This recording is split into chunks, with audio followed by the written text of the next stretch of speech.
Hoje é o dia da Reforma Protestante, Caio? Assim? Hoje é. Qual o significado histórico da Reforma Protestante, Caio? A Reforma Protestante foi um dos acontecimentos mais importantes da história ocidental depois de Cristo. Foi, cara. Sem dúvida. Assim como o surgimento, a adoção do cristianismo pelo Império Romano mudou o Ocidente e parte do Oriente da Terra, Ok. assim como as cruzadas mudaram a fisionomia do mundo antigo e deixaram ecos geopolíticos que estão presentes entre nós até o dia de hoje, assim também, assim como a Segunda Guerra Mundial inegavelmente alterou o planeta em todos os sentidos, o movimento hippie teve uma expansão universal e mudou significados e arquétipos no mundo inteiro. A Reforma Protestante, nesse nível e em alguns aspectos até muito mais. Porque primeiro houve uma cisão ocidental no cristianismo. O cristianismo conhecia cisões entre o Ocidente e o Oriente e o Norte da África.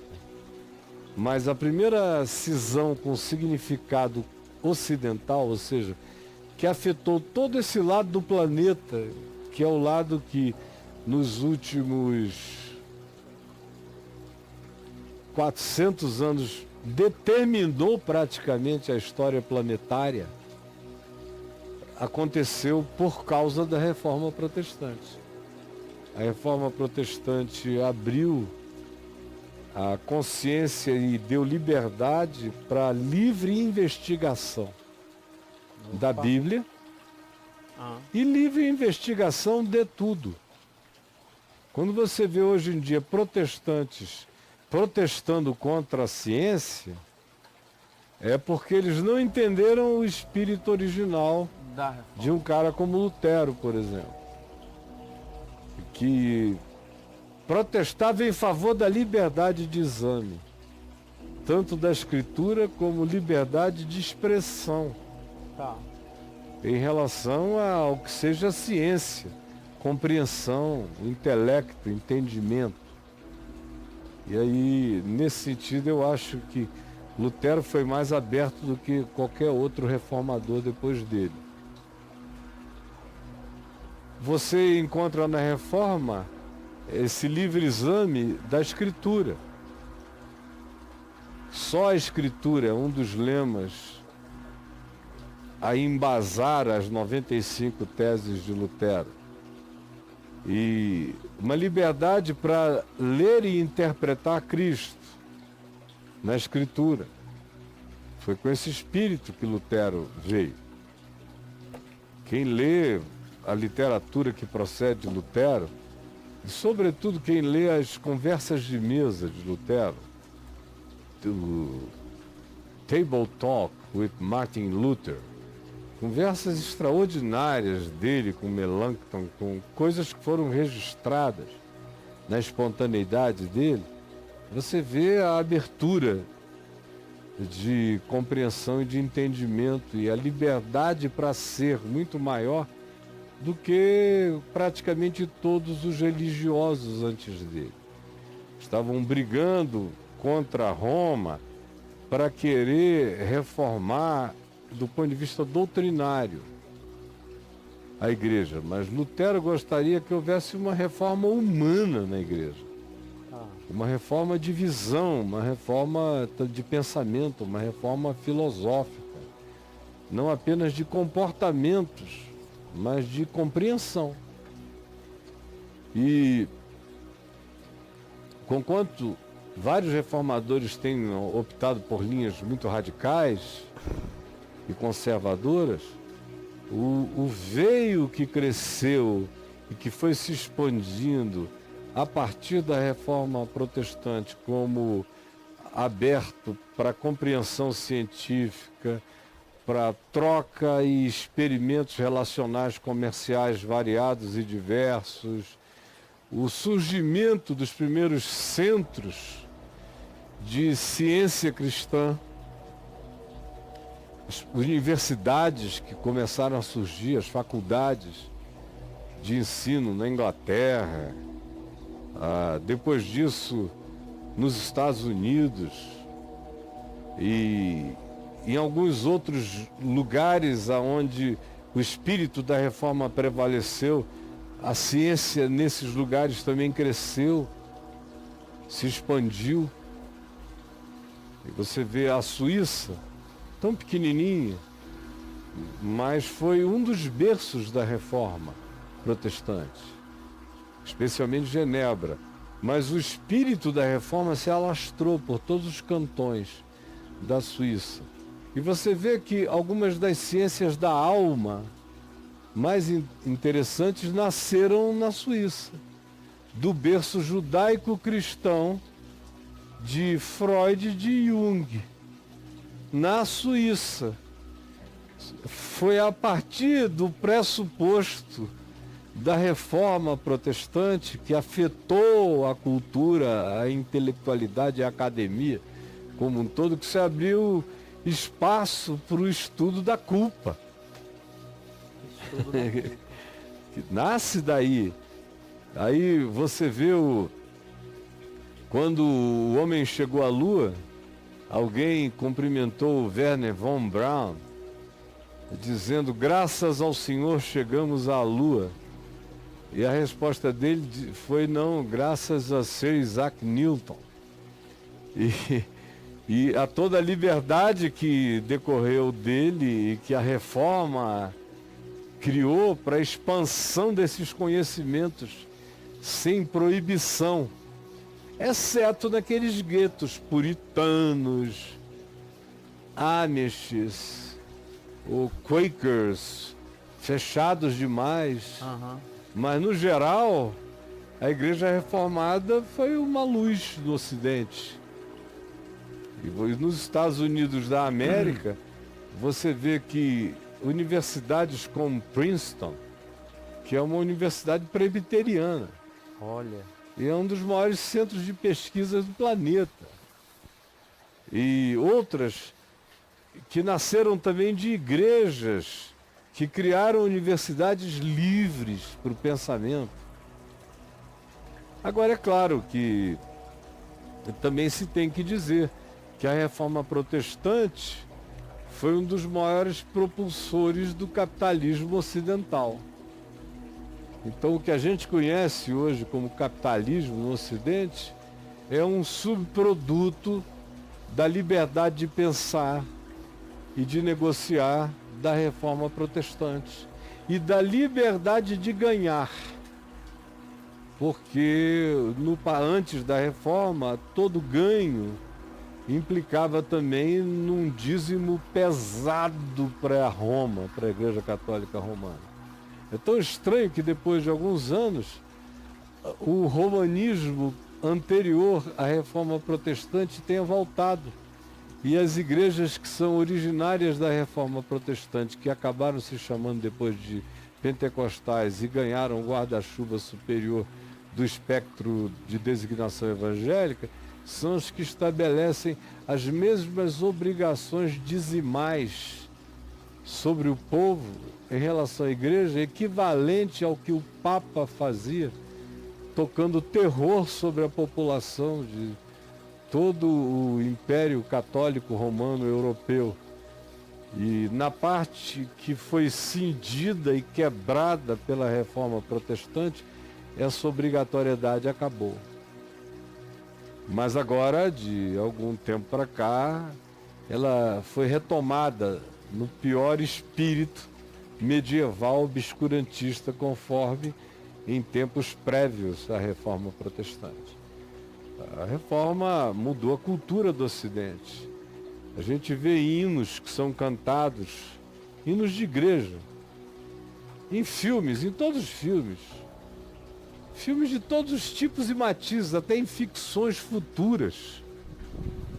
Você vê hinos que foram produzidos, ouve as músicas, é que o povo não sabe ou então não entende inglês e se entender não associa. Tá. Mas são hinos reformados, que mexeram na cultura, música, literatura reformada. Foi absolutamente fundamental para a evolução literária no Ocidente, juntamente com outros movimentos concomitantes, de natureza não religiosa, de natureza apenas social e política.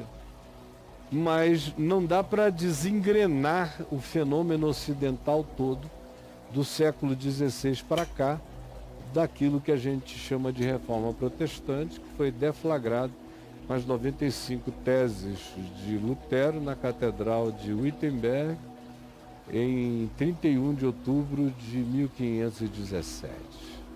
1517. Então, há 502 anos atrás. É isso, o significado é esse, para o bem e para o mal. Não há nada que se faça que seja só para o bem. O movimento de Jesus que me deu a consciência que eu tenho, criou o cristianismo, contra o qual eu me insurjo. Porque a árvore, também nesse sentido, é do conhecimento do bem e do mal. Como Simeão disse a Jesus: e tu, menino, estás destinado para seres aquele divisor de água em Israel e na história. Porque por causa de ti se manifestarão os pensamentos ocultos de muitos corações. E ele disse a Maria: uma espada vai te traspassar o coração, porque esse menino veio ao mundo para ser objeto de contradição. Não é uma coisa extraordinária que se anuncie também que a vinda de Cristo ao mundo seria a manifestação suprema da contradição humana? De como o bem que a gente diz que a gente ama, a gente é capaz de matar, e o mal que a gente diz que odeia, a gente é capaz de preservar, e como Jesus é a manifestação superior a todas as outras dessa designação. O bem que eu quero, eu não faço, o mal que eu detesto, esse eu pratico. Porque ninguém nega o bem que Jesus é, e ele morre. E ninguém nega os males horrorosos do que ninguém quer e todo mundo abraça. É a grande contradição humana que Jesus manifesta. Sim. Mas a reforma protestante, em síntese sintetizadíssima, trouxe esses bens e trouxe essas ambivalências para o nosso meio. E, a meu ver, ela fez mais bem do que mal. É a pergunta que eu ia te fazer. Ela foi mais importante para o cristianismo ou para o evangelho? Ela foi mais importante para o cristianismo, porque para o evangelho ela teria que não ter sido uma reforma. Ela teria que ter sido um revolver-se, um renascer. A reforma ainda tentou fazer dietas, literalmente dietas, tirar, cortar, lipoaspirar o cristianismo, quando na realidade a gente só consegue servir a nossa própria geração.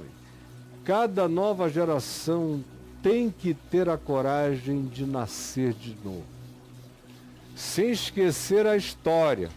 Tá. Sabendo a história, cada nova geração tem que ter a coragem dessa regeneração. É regeneracional. E é uma regeneração de consciência. É uma revolução, é um revolver de significados que são trazidos todos à vida para se reaplicarem às condições do momento histórico que aquela geração esteja vivendo. Então, não cabe reforma, cabe um nascer de novo individual e coletivo em cada geração. Agora, para a instituição religiosa, o que eu estou dizendo é um absurdo. Porque ela não tem coragem de nascer de novo. E é interessante que essa história de nascer de novo, Jesus falou para um cara que cultuava a história, que é Nicodemos. Nicodemos, que queria que Jesus fosse um reformista. Era isso que ele queria, abrir um diálogo, chegar a um senso comum com o Sinédrio, puxar o Sinédrio mais para Cristo e Cristo um pouco mais para o Sinédrio. Era até onde Nicodemos conseguia ver. Ele só conseguia pensar em melhorar a religião dele. Tá. E gostaria muito que Jesus fosse um mestre menos radical, mais palatável, Mais adequado. mais paciente, Tá. mais reformista, Sim. que aproveitasse o melhor do Sinédrio para o Evangelho. Tá. E Jesus não ficou com nada. E ainda introduziu o assunto para o cara, olha, se você não nascer de novo, você não vai entender coisa nenhuma. Aí ele explica, o cara diz, eu não entendi. Aí ele diz, tu és mestre da religião e não compreendes estas coisas, porque a religião nunca vai compreender essas coisas, assim como Nicodemos não compreendeu. E passou a ser, na melhor das hipóteses, discípulo de Jesus, ainda que ocultamente. Que é o que eu vejo demais na reforma. Um monte de gente que entendeu, mas não tem coragem de dizer tudo. Olha, qualquer hermeneuta reformado, inteligente, culto, me ouve falar de Jesus como chave hermenêutica, entende e concorda. Como hoje de manhã um amigo meu me mandou um texto que um dos acadêmicos da Igreja Presbiteriana do Brasil escreveu e publicou em alguns lugares. Ele me mandou dizendo, olha aí, Caio, Jesus a chave hermenêutica, sendo descrito por ele numa linguagem que todo mundo não perceba que é o que você vem ensinando. Muda para lá, puxa para cá, mas no fim ele não pode fugir de que ou é daquele jeito ou ele está negando o que ele diz que crê supremamente acima de tudo e de todos, que é Jesus. Então, quem tem essa consciência, essa inteligência espiritual de percepção da Escritura, concorda com o que eu estou dizendo. Não quer concordar publicamente por causa das implicações político-religiosas desse tipo de comprometimento. Mas não faz mal. Tem milhares de pessoas entendendo para todo lado. E eles nunca mais vão conseguir ler a Bíblia do mesmo jeito. Nem os mestres que tentam negar estão conseguindo ler a Bíblia para pregar do mesmo jeito. E vai chegar uma hora em que isso vai ficar tão axiomaticamente esmagador e óbvio que não vai dar para fugir da constatação. Eu creio nessas coisas, isso não é reforma. Isso é um revolucionar o pensamento, e o que daí brota é uma releitura que tem Jesus como a pedra de esquina, mas torna o Evangelho aplicável a todas as questões do cotidiano. Aí não reforma a igreja, renova no espírito de uma ressurreição essa compreensão para esta e para as outras novas gerações.